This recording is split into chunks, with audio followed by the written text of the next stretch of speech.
कुछ भी बोलते समय ध्यान रखें, मुंह से निकले हुए शब्द वापस नहीं आते। गुस्से में बोले गए शब्द दूसरों को दुख पहुंचाते हैं और गुस्से की वजह से हमारी सोचने समझने की शक्ति कमज़ोर हो जाती है। इसी वजह से काफ़ी लोग गुस्से में ऐसे शब्द बोल देते हैं जिसके लिए बाद में पछतावा होता है। लेकिन मुंह से निकले हुए शब्द वापस नहीं आते हैं। इसलिए हमेशा बोलते समय हमें बहुत ही सावधान रहना चाहिए।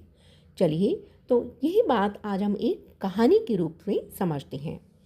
एक कहानी के अनुसार बहुत पुराने समय में एक संत, एक महात्मा रोज अपने शिष्यों को कुछ उपदेश देते थे। वह एक गांव में रहते थे और गांव के बहुत सारे लोग उनका बहुत सम्मान करते थे।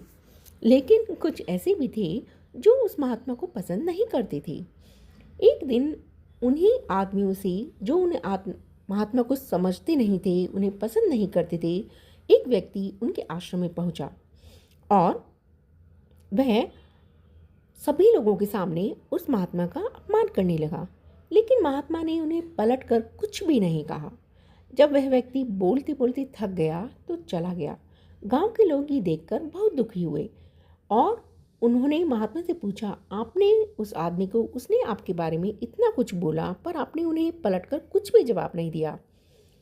उन संत महात्मा ने उन लोगों को कोई उत्तर नहीं दिया उस बात का और अपना प्रवचन शुरू कर दिया। जब वह व्यक्ति घर पहुंचा तो उसे अपनी गलती का एहसास हुआ। वह अगले दिन संत के आश्रम में पहुंचा और उनसे माफ़ी मांगने लगा। उसने कहा, हे महात्मा, मैंने कल आपको बहुत ही बुरा भला कहा, लेकिन बदले में आपने एक बार भी मुझे कुछ भी नहीं कहा। संत ने उनसे कहा, एक काम करो, आश्रम में पक्षियों के कई पंख बिखरे हुए हैं, उन्हें इकट्ठा करो और ले आओ। उस व्यक्ति ने समझा कि महात्मा ने मुझे माफ़ कर दिया है और इसलिए उन्होंने मुझे ये काम दिया है, तो उसने जल्दी से ही ये काम करना शुरू कर दिया, पंखों को इकट्ठे करना। कुछ देर बाद वह पंख लेकर आ गया। संत ने उनसे कहा, अब ये पंख अपने नगर के बीच में रख कर आओ। वह व्यक्ति संत की आज्ञा मानकर नगर के बीच में पहुंचा और सभी पंख रखकर संत के पास वापस आ गया। संत ने उससे कहा, अब एक काम और कर दो, वे सारे पंख वापस लेकर आ जाओ। जब वह व्यक्ति नगर के बीच में पहुंचा तो वहां रखे सभी पंख उड़कर इधर उधर फैल गए थे। सभी पंखों को इकट्ठा कर पाना उसके लिए बहुत मुश्किल था। वह खाली हाथ ही वापस आया और उसने सभी बात बता दी।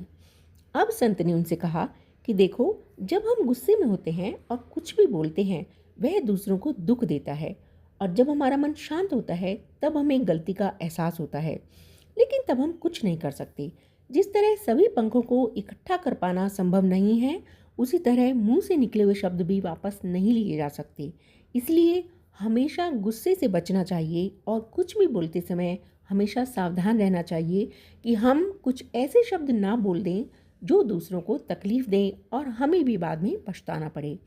आई होप कि मेरी इस कहानी से आपको समझ आया होगा कि हमें बोलते हुए हमेशा सावधान रहना चाहिए और उन शब्दों का प्रयोग नहीं करना चाहिए जिससे किसी को दुख हो। तो मिलती हूँ आपसे अगली कहानी में। तब तक अपना ऐसे ही प्यार देते रहिए और please like and share and subscribe my channel. Thank you.